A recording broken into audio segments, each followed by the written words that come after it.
कल शाम में पहली बार ये स्थिति आई प्रदेश में जब से कोरोना वायरस का इन्फेक्शन स्टार्ट हुआ है कि कल शाम में जो हमारी फिगर थी वो डिस्चार्जेस की फिगर 1758 और एक्टिव इन्फेक्शन के केस कल शाम में थे 1735।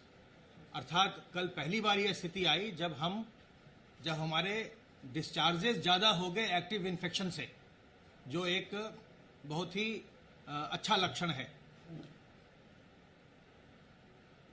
कल कुल 4754 सैंपल्स की टेस्टिंग की गई और पूल टेस्ट के द्वारा 289 पूल लगाए गए, जिसमें 32 पूल पॉजिटिव आए।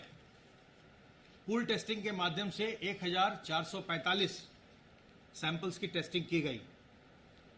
जैसा आप अवगत हैं कि हम जो आरोग्य सेतु ऐप है उसका हम लगातार उपयोग कर रहे हैं और प्रदेश में वो बड़ी भारी संख्या में लगातार लोग उसको डाउनलोड कर रहे हैं और उसका हमको लाभ भी देखने को मिल रहा है। जितने भी उससे अलर्ट्स जनरेट हो रहे हैं वो जनपदों को निरंतर उपलब्ध कराए जा रहे हैं ताकि जनपद में उन लोगों से जिनको अलर्ट जनरेट हुए हैं उनसे संपर्क करके उनका हालचाल पूछा जा सके। अगर उनमें किसी प्रकार के लक्षण हों तो उनकी जांच करवाई जा सके। इसके अतिरिक्त हम अपने कंट्रोल रूम से, लखनऊ मुख्यालय से भी उन लोगों को लगातार फोन करवा रहे हैं। अभी तक हम 2722 लोगों को टेलीफोन कॉल करवा चुके हैं जिनको अलर्ट जनरेट हुए थे, और जिन लोगों को हुए हैं उनको फोन करने की प्रक्रिया निरंतर हमारी जारी है। इसमें से जो 2722 लोगों को जिनको हमने कांटेक्ट किया उनमें से 10 लोग पॉजिटिव हुए और उनका इलाज चल रहा है। कुछ लोगों का टेस्ट कराया गया, उनको सलाह दी गई, उनके रिपोर्ट्स निगेटिव आए और बाकी लोगों को सतर्क रहने की सलाह दी गई है। हमारे सर्वेलेंस की टीम्स लगातार हॉटस्पॉट के एरियाज में और नॉन हॉटस्पॉट के एरियाज में लगातार सर्वेक्षण कर रही हैं, लोगों से संपर्क कर रहे हैं और यदि उनमें किसी प्रकार के लक्षण पाए जाते हैं तो उनके परीक्षण के लिए उसकी सूचना मुख्य चिकित्सा अधिकारी को दी जा रही है।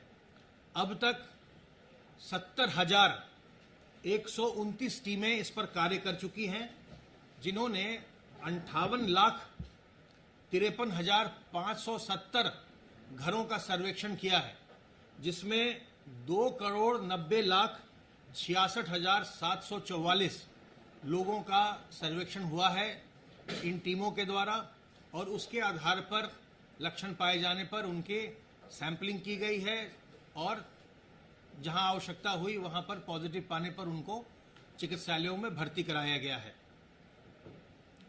आपके माध्यम से मैं एक बार फिर सभी लोगों से निवेदन करना चाहूंगा कि इस समय जो हमारे प्रवासी कामगार भिन्न भिन्न राज्यों से लौट रहे हैं उनमें कई जनपदों में, कई जिलों में उनमें इन्फेक्शन की सूचना प्राप्त हो रही है।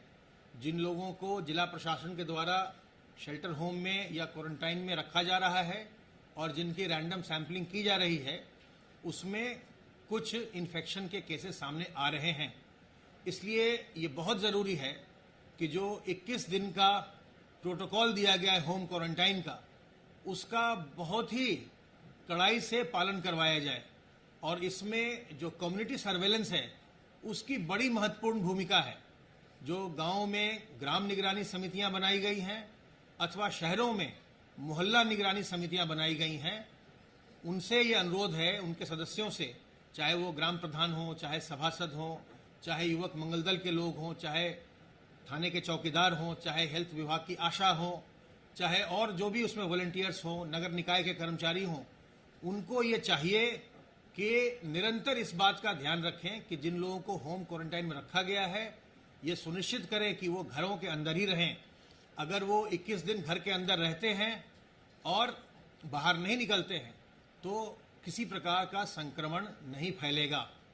दूसरी बात यह है कि जो प्रवासी हमारे बाहर से आए हैं और जिनको लक्षण न होने के कारण उनके घरों में होम क्वारंटाइन में भेजा गया है, उनसे ये अनुरोध है कि वे अपने घरों में भी अपने घर के बड़े बुजुर्ग, घर में अगर किसी को पहले से कोई बीमारी हो और जो गर्भवती महिलाएं हैं उनसे वो दूरी बनाकर रखेंगे, क्योंकि जो बड़े बुजुर्ग हैं, जो पहले से कोई बीमारी जिनको है, जो गर्भवती महिलाएं हैं, इनको संक्रमण होने पर ज़्यादा कठिनाई का सामना करना पड़ता है।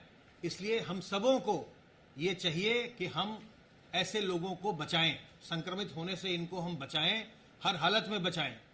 और संक्रमण की इस समय न तो कोई वैक्सीन है न ही कोई दवा है, इसलिए अत्यंत आवश्यक है कि हम इससे अपना बचाव करें। बचाव ही इससे सर्वाधिक सुरक्षित तरीका है और इस संक्रमण से घबराने की आवश्यकता नहीं है। संक्रमण से हम कुछ चीज़ों को ध्यान में रख करके इससे हम अपना बचाव कर सकते हैं। साबुन पानी से निरंतर हाथ धोते रहिए, हाथ साफ रखिए, क्योंकि जो संक्रमण का रास्ता है वो हाथ से जब अपने मुंह को, नाक को, आंख को छूते हैं तो इसी रास्ते से वायरस हमारे अंदर जाता है। अगर हमारे हाथ को हम बार बार साफ करते रहेंगे, साबुन पानी से धोते रहेंगे, तो वायरस नहीं रहेगा हाथ पर और ये हमारे अंदर प्रवेश नहीं कर पाएगा। इसी प्रकार से जब भी आप बाहर निकलें, कहीं भी जाएं, तो सोशल डिस्टेंसिंग का अवश्य पालन करें। लोगों से 2 गज की दूरी बरकरार रखें, बना के रखें। बहुत नज़दीक जाकर के बातचीत न करें, बहुत नज़दीक जाके कोई बात न कहें, दूर से ही बातचीत करें। और तीसरी बात कि अपने मुंह और नाक को हमेशा कवर करें, फेस कवर करिए, चाहे मास्क से करिए, चाहे गमछे से करिए, रुमाल से करिए, दुपट्टे से करिए, लेकिन अपने फेस को, मुंह को और नाक को कवर करिए। अगर आप संक्रमित हैं तो दूसरों को संक्रमित नहीं करेंगे और अगर आप संक्रमित नहीं हैं तो दूसरों से संक्रमित होने से बचेंगे। और साथ ही अपने शरीर की प्रतिरोधक क्षमता को बढ़ाने के लिए कुछ चीज़ें जैसे कि गर्म पानी का सेवन, नीम की पत्ती का सेवन, तुलसी अदरक के काढ़े का सेवन, गिलोय का सेवन, प्राणायाम करना, योगाभ्यास करना, ये सब करते रहें ताकि आपके शरीर की प्रतिरोधक क्षमता अच्छी रहे। और अगर वायरस आपको संक्रमित भी करता है तो आप वायरस से आपका शरीर इसको लड़ सके, उस पर विजय प्राप्त कर सके। ये ध्यान देने की बात है कि इससे 85 से 90% लोग बिना किसी प्रयास के स्वयं ही ठीक हो जाते हैं। इसलिए इससे हमें डरना नहीं है। और अगर किसी में कोई लक्षण आते हैं तो सरकार ने निःशुल्क चिकित्सा की, निःशुल्क जांच की व्यवस्था की है। हमें सामने आना चाहिए, इसमें कोई स्टिग्मा नहीं है, इसमें किसी प्रकार के हीन भावना की आवश्यकता नहीं है। ये संक्रामक बीमारी है, किसी को भी हो सकती है। इसलिए सामने आइए, अपनी जांच कराइए और अगर जांच में आपके लक्षणों के आधार पर जांच में अगर आपको संक्रमण पाया जाता है तो सरकार आपकी निःशुल्क चिकित्सा कराएगी। अब मैं अनुरोध करूंगा अपर मुख्य सचिव गृह एवं सूचना से कि वो अपनी बात करें। आज माननीय मुख्यमंत्री जी ने ग्राम रोजगार सेवकों के 2016 से लंबित भुगतान का जो है आज कार्रवाई सुनिश्चित कराई है। बटन दबाकर उन्होंने 225.39 करोड़ रुपए की धनराशि जो है स्टेट बैंक के पोर्टल के माध्यम से 35,818 ग्राम सेवकों को सीधे उनके खाते में, जो कई सालों से लंबित था, आज मुख्यमंत्री जी ने यह कार्य सुनिश्चित करके सभी ग्राम सेवकों का जो है उनको बधाई दी कि वो विशेष रूप से काम अपने ग्रामीण क्षेत्र में कार्य कर रहे हैं। कुछ ग्राम सेवकों से जो है उन्होंने कुशल क्षेम भी लिया, कई जनपदों के ग्राम सेवकों से कुशल क्षेम भी लिया और उनके बारे में मनरेगा के कार्यों में जानकारी ली। मुख्यमंत्री जी ने वीडियो कॉन्फ्रेंसिंग में ये कहा कि जो ये लंबित भुगतान मिला है, ये कई सालों से धनराशि इस मद में नहीं दी गई थी, लेकिन वर्तमान सरकार ने ही विशेष रूप से जो है व्यवस्था करते हुए ये जो धनराशि दी है, ये व्यवस्था हमारे जो रोजगार सेवकों के लिए एक उत्साह का बिंदु तो है ही है, लेकिन इसके आधार पर रोजगार सेवकों को और मजबूती से ग्रामीण स्तर पर कार्य करना होगा। विशेष रूप से मनरेगा को और मजबूत करने के लिए जो वहाँ पे श्रमिक हमारे भाई उपलब्ध हो रहे हैं, उनकी और सहायता करके उनको रोजगार के कार्यों से जोड़ना होगा। आप सबको मालूम है कि बड़े पैमाने पर रोजगार सृजन की आवश्यकता है। मुख्यमंत्री जी ने 20 लाख से अधिक रोजगार भी सृजन करने का निर्देश दिया है। लेकिन मनरेगा में ही केवल उन्होंने कहा है कि अभी मनरेगा में जो श्रमिक प्रतिदिन जो है कार्य जो कर रहे हैं, लगभग 23,86,000 कल की सूचना है। इस 23,86,000 मनरेगा के श्रमिकों की संख्या बढ़ाकर 50 लाख करने का निर्देश उन्होंने आज ग्राम विकास विभाग को दिया है। और ग्राम विकास माननीय मंत्री जी, ग्राम विकास के प्रमुख सचिव, उनकी पूरी टीम को कहा है कि मुख्य विकास अधिकारियों के माध्यम से, फील्ड के अधिकारियों के माध्यम से, ब्लॉक के अधिकारियों के माध्यम से बड़ी संख्या में नए कार्य जो है सुनिश्चित किए जाए ग्रामीण क्षेत्र में, और उसमें मास्टर रोल तैयार करके लोगों को, श्रमिकों को जोड़ा जाए। माननीय मुख्यमंत्री जी ने कहा, जहां एक और हमारे यहाँ श्रमिकों की संख्या बढ़ी है, वहां दूसरी ओर मनरेगा में अगर अच्छा कार्य होगा तो बहुत सारे नए कार्य भी सुनिश्चित होंगे गांव में, और श्रमिकों को रोजगार भी मिलेगा। उन्होंने कहा कि फूलों की खेती अगर होती है तो धूप और अगरबत्ती बनाई जा सकती है, क्यों विदेशों से जो है धूप और अगरबत्ती आए। बेसिक शिक्षा के स्कूलों में 1,80,00,000 विद्यार्थियों के लिए ड्रेस, स्वेटर, बाकी और सामान जो है तैयार होता है। यदि ड्रेस और स्वेटर जो है सेल्फ हेल्प ग्रुप के माध्यम से कहीं रोजगार प्रदान करते हुए ग्राम स्तर पर, स्थानीय स्तर पर तैयार हो जाता है, तो इससे भी रोजगार जो है उसको मिलेगा। कृषि विज्ञान केंद्रों के माध्यम से किसानों की खेती के विविधीकरण के लिए प्रशिक्षण चलाने का भी उन्होंने निर्देश दिया, और जन सामान्य के जीवन में व्यापक परिवर्तन लाने और रचनात्मक कार्यक्रमों को प्रारंभ करने का भी उन्होंने निर्देश दिया है। उन्होंने ये भी कहा है कि जो भी रोजगार सेवक हो वो जॉब कार्डों का विवरण लेकर उसका वितरण करें, आवेदकों का कार्य का आवंटन करें, ग्राम सभा की बैठक आयोजित कराएं, सामाजिक लेखा परीक्षा की मदद कराएं, मास्टर रोल में प्रतिदिन श्रमिक की उपस्थिति दर्ज करें, और श्रमिकों के जॉब कार्डों को नियमित रूप से अद्यतन किए जाने की व्यवस्था करें। उन्होंने एक महिला रोजगार सेवक से ये भी पूछा कि क्या आपके पास जो है स्मार्टफोन है। उसने कहा मेरे पास है। मुख्यमंत्री जी ने उनको जो है सलाह दी कि आप अपने स्मार्टफोन से जो है प्रतिदिन जो मजदूर कार्य कर रहे हैं ग्राम में, उनका विवरण लेकर जरूर उसको जो है अपने डेटाबेस में एंटर जरूर करें। इसी अवसर पर 3,70,00,000 रुपया ग्राम विकास विभाग ने अपनी ओर से कोविड केयर फंड के लिए, मुख्यमंत्री कोष के लिए आज उपलब्ध कराया है। माननीय मुख्यमंत्री जी ने इस कार्यक्रम के बाद टीम 11 की बैठक की। टीम 11 की बैठक में उन्होंने सभी जरूरतमंद और पात्र लोगों को राशन कार्ड देने का निर्देश दिया है। कई जगह पर किन्हीं किन्हीं कारणों से यदि कोई छूट गया है या कहीं बाहर से आया है, यदि परिवार का कहीं नाम छूटा हुआ है, उन्होंने सख्त हिदायत जिलाधिकारियों को दी है, फील्ड के अधिकारियों को दी है कि छोटे छोटे ऐसे जो भी लोग हो उनको हर हालत में राशन कार्ड दें। एक मामला उन्होंने संज्ञान में लाया जहां बच्चों का जो है राशन कार्ड नहीं था, तो उन्होंने कहा ऐसे बच्चों के लिए भी राशन कार्ड बनाने की व्यवस्था किस रूप में की जा सकती है सुनिश्चित किया जाए और तत्काल इसको व्यवस्था में लाया जाए। माननीय मुख्यमंत्री जी ने सभी ग्राम पंचायतों में, शहरी निकायों में वार्ड स्तर पर बेहतर सर्वेलेंस के लिए विशेष रूप से उन्होंने निर्देश दिया है। आप सबको मालूम है कि भारी संख्या में अब हमारे यहाँ, हमारे प्रदेश में ट्रेनों के माध्यम से, बसों के माध्यम से, अन्य साधनों के माध्यम से बहुत सारे श्रमिक और कामगार बाहर से लौट रहे हैं। आज इस समय तक लगभग 233 ट्रेनों में 2,81,400 से अधिक श्रमिक आ चुके हैं केवल ट्रेन से। ये पिछले 5-6 दिन में केवल ट्रेन से 233 ट्रेनों से 2,81,408 श्रमिक जो हैं आ चुके हैं। आज 12 ट्रेनें आ चुकी हैं और भी अधिक ट्रेनें आने की संभावना है, और लगभग अन्य प्रदेशों से 190 ट्रेनों की अनुमति अब हम दे चुके हैं जो अगले 2-3-4 दिन में आएंगी, और इसमें भी लगभग 2,24,000 श्रमिक जो है आ सकेंगे।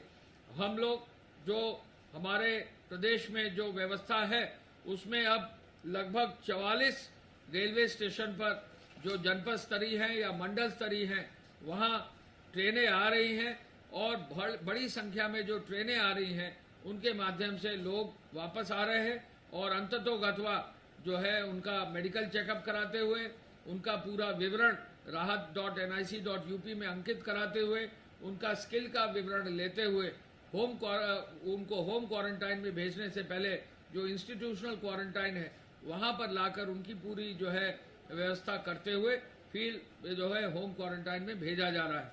ये जो श्रमिक आ रहे हैं ये आगे कई प्रदेशों से आ रहे हैं।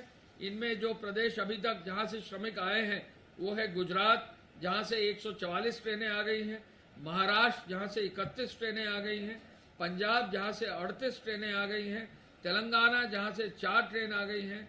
हमने 2 ट्रेनें जो है उत्तर प्रदेश के अंदर ही झांसी से पहला जो है ये प्रयास हुआ है कि प्रदेश के एक छोर से दूसरे छोर ट्रेन चलाई गई है। ये पूरे देश में पहली बार ऐसा हुआ है कि प्रदेश में ही एक छोर से दूसरे छोर ट्रेन चलाई गई है। झांसी से भी जो बॉर्डर पर मध्य प्रदेश के बॉर्डर पर लोग तमाम सारे लोग आए थे उनकी व्यवस्था करने के लिए मुख्यमंत्री जी ने विशेष आदेश दिया कि इतनी भारी संख्या के लोगों को आप बस से ना भेजकर ट्रेन से भेजें। रेलवे के से हम लोगों ने निवेदन किया, ट्रेन की उपलब्धता सुनिश्चित हुई और 2 ट्रेन डेली अब झांसी के बॉर्डर से सीधे ईस्टर्न यूपी जाने की व्यवस्था की गई है। केरल से 3 ट्रेन आई है, आंध्र प्रदेश से 2, तमिलनाडु से 1 और मध्य प्रदेश से 1 और ट्रेन आई है और राजस्थान से अभी तक 1 ट्रेन आई है और अधिक संख्या में ट्रेनें आने की जो है संभावना है। माननीय मुख्यमंत्री जी ने ये कहा है कि ये जो सभी ट्रेन आ रही हैं इनमें पुनः उस बात का बल दिया है कि जो राशन का किट है, जो उनको खाद्यान्न सामग्री है, वो अवश्य रूप से देख लिया जाए, अच्छी क्वालिटी का रहे और पर्याप्त मात्रा में रहे, जिससे कि उनका 15 दिन जो है पूरा कार्य चल सके।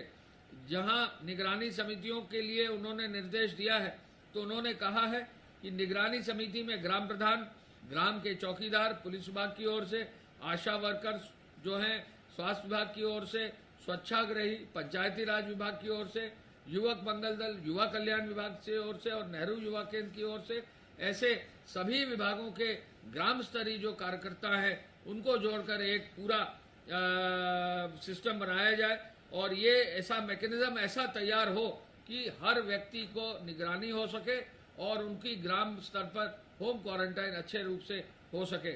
माननीय मुख्यमंत्री जी ने आज पुनः आगरा, मेरठ और कानपुर के लॉकडाउन को पुनः मजबूती से उसको लागू करने का निर्देश दिया है। कृषि विज्ञान केंद्र और कृषि उत्पादक संगठन को और बढ़ावा देने के लिए उन्होंने कृषि विविधीकरण के लिए लोगों को प्रशिक्षित करने का भी निर्देश दिया है। प्रधानमंत्री किसान सम्मान निधि एवं मूल समर्थन योजना गेहूं क्रय केंद्र की व्यवस्था और बेहतर रूप से जारी हो, किसी भी किसान को प्रदेश में कोई भी कठिनाई न हो, ये मुख्यमंत्री जी का आदेश था। किसानों के हित पर कुछ स्थानों में निजी मंडियां भी स्थापित हुई हैं और प्रमुख सचिव कृषि ने बताया है कि पहली निजी मंडी भी अब जो है प्रदेश में बनकर तैयार हो गई है। नया जो आदेश आया है और इसके तहत नई मंडी को जो है नई मंडियों को आगे बढ़ाने का मुख्यमंत्री जी ने निर्देश दिया है। उन्होंने एपीसी साहब को, प्रमुख सचिव कृषि को, खाद्य आयुक्त को और खाद्य के प्रमुख सचिव को सबको कहा है कि ये जो मंडियां हैं ये ऐसी जगह बनाई जाए जहां पे किसानों को अधिक से अधिक लाभ हो सके और किसानों को डोर स्टेप पर जो है सभी साधन उपलब्ध हो सके। प्रभावी नियंत्रण के लिए टेस्टिंग और ट्रेनिंग पर विशेष बल दिया है। मुख्यमंत्री जी ने यह भी कहा है कि जो फ्रंटलाइन वर्कर्स हैं उनके लिए जो इक्विपमेंट की आवश्यकता है आज पुनः उसकी समीक्षा उन्होंने की। उन्होंने ये भी कहा कि बरसात के मौसम में संचारी रोगों के रोकथाम के लिए अब तैयारी करनी होगी और इस कार्य के लिए भी उन्होंने निर्देश स्वास्थ्य विभाग को दिया है और स्वास्थ्य विभाग ने भी ये काम जो है संचारी रोग नियंत्रण का, इम्यूनाइजेशन का, जैसा आपको मालूम है, ये पूरा शुरू कर दिया है। जो संवेदनशील जनपद एंसेफेलाइटिस के हैं उनके सीएचसीज को तैयार करने और ग्राम विकास और ग्रामीण क्षेत्रों में, नगर विकास के क्षेत्रों में भी स्वच्छता और पेयजल की अच्छी व्यवस्था करने के लिए, जिससे कि संचारी रोगों का जो है रोकथाम किया जा सके, ये भी निर्देश दिया है। मुख्यमंत्री जी ने क्वारंटाइन सेंटर, आश्रय स्थल पर प्रवासी कामगारों, श्रमिकों का पता और टेलीफोन नंबर, दक्षता का जो विवरण रखने के लिए कहा है। राजस्व विभाग से ये अनुरोध किया है कि इसका विवरण भी वो उपलब्ध तत्काल कराएं, जिससे कि हर हालत में इसको आगे बढ़ाया जा सके। कोविड प्रभावित जो क्षेत्र हैं वहां की आर्थिक गतिविधियों को बहाल करते हुए राजस्व वृद्धि कैसे हो, इस पर निर्देश उन्होंने दिया है। माइनिंग डिपार्टमेंट को उन्होंने निर्देश दिया है कि जो भी अभी बरसात से पहले पट्टे हैं उनको तत्काल जो है जारी कर दिया जाए और राजस्व की प्राप्ति भी की जाए। माइनिंग के माध्यम से जो रॉ मटेरियल है उसकी भी उपलब्धता की जाए, जिससे कि कंस्ट्रक्शन एक्टिविटी और बाकी आर्थिक गतिविधियों में इसका लाभ मिल सके। ऐसे में मुख्यमंत्री जी ने ये भी निर्देश दिया है कि जो लॉकडाउन की मजबूती से जो कार्रवाई की जा रही है उसमें उन्होंने समीक्षा ये भी की है कि कितने जो है मुकदमे अभी तक दर्ज हुए हैं ये जो लॉकडाउन के एरिया में। और इसके क्रम में मैं बताना चाहूंगा कि अब तक कुल मिला के 43,000 FIR 188 के अंतर्गत दर्ज हो गई हैं। ये भी मैं बताना चाहूंगा कि कुल अभी तक 1,23,000 अभियोग दर्ज करते हुए अब तक गिरफ्तार लोगों की संख्या 91,000 हो गई है। EC एक्ट पर, मूल्य नियंत्रण पर, कालाबाजारी ना हो, जमाखोरी ना हो, एक अभियान चलाया गया और आपको मालूम है कि काफी संख्या में अभियोग पंजीकृत हुए हैं। 610 अभियोग अब तक FIR जो है EC एक्ट के अंतर्गत दर्ज करते हुए 778 जो है अभियुक्तों की खिलाफ कार्रवाई करते हुए 280 लोगों को अब तक गिरफ्तार कर लिया गया है। जो हमारे हॉटस्पॉट के क्षेत्र हैं वो अब कुल मिला के 485 हैं, जो 318 थाना क्षेत्रों में हैं और इनमें 8,56,000 मकान हैं और लगभग 48,000 की पॉपुलेशन है। कुछ हॉटस्पॉट्स आज कल की संख्या में कम हुए हैं, लगभग 10 हॉटस्पॉट कम हुए हैं और इसके कारण 35,000 मकान हॉटस्पॉट्स के एरिया से बाहर आ गए हैं। इस पूरे अब कोविड के अभियान में जो इमरजेंसी राज्य स्तरीय कंट्रोल रूम है उस पर मजबूती से कार्रवाई की जा रही है और ग्राम पंचायतों में से और ग्राम पंचायतों के साथ साथ सभासदों से भी जो है सीधे जो है संवाद स्थापित करके उनसे जो है संपर्क किया जा रहा है। हम ये आपको बताना चाहेंगे कि आज की तारीख में जो अभी तक उद्योग विभाग की कार्रवाई है वो विशेष रूप से जानकारी योग्य है। उद्योग विभाग ने अब तक जो 71,225 इकाइयों से संपर्क किया, आज की तारीख तक 67,427 इकाइयों में 1,563 करोड़ रुपया 1,563 करोड़ रुपए का वेतन का भुगतान अब कर दिया गया है। अब जो स्थिति है कि जो कंटिन्यूस इंडस्ट्रीज हैं उनमें 734 इंडस्ट्रीज में लगभग 60,000 श्रमिक कार्य कर रहे हैं। इसके साथ साथ जो लघु, मध्यम और बृहद श्रेणी की 1,09,043 इकाइयां हैं उनमें लगभग 16 लाख श्रमिक हैं और सूक्ष्म श्रेणी के लगभग 64,912 औद्योगिक इकाइयां हैं जिसमें 2,12,000 लोग हैं। लगभग 18,60,000 श्रमिक अब उद्योगों में कार्य कर रहे हैं। इस पेराई सत्र में अब जो है 119 चीनी मिलों में, जैसा मैंने बताया कि लगभग आधी चीनी मिलों ने अब जो है अपना पेराई का कार्य पूरा कर लिया है।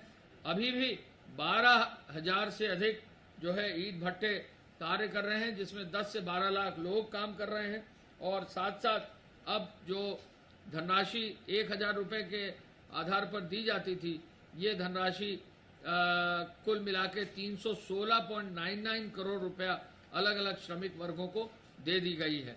ये मैं पुनः कहना चाहूंगा कि भारी मात्रा में श्रमिक हमारे प्रदेश में आ रहे हैं। माननीय मुख्यमंत्री जी ने पुनः इस बात पर बल दिया है कि कोई भी श्रमिक पैदल न चले।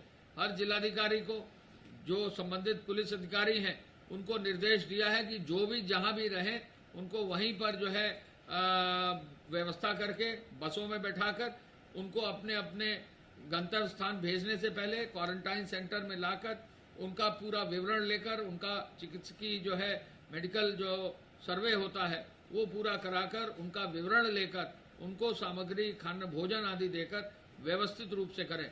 सभी अधिकारियों को निर्देश मुख्यमंत्री जी ने आज पुनः दिया है कि हर श्रमिक का, हर कर्मी जो बाहर से आ रहा है, हर जो बाहर से व्यक्ति आ रहा है, उसका पूरा सम्मान करें।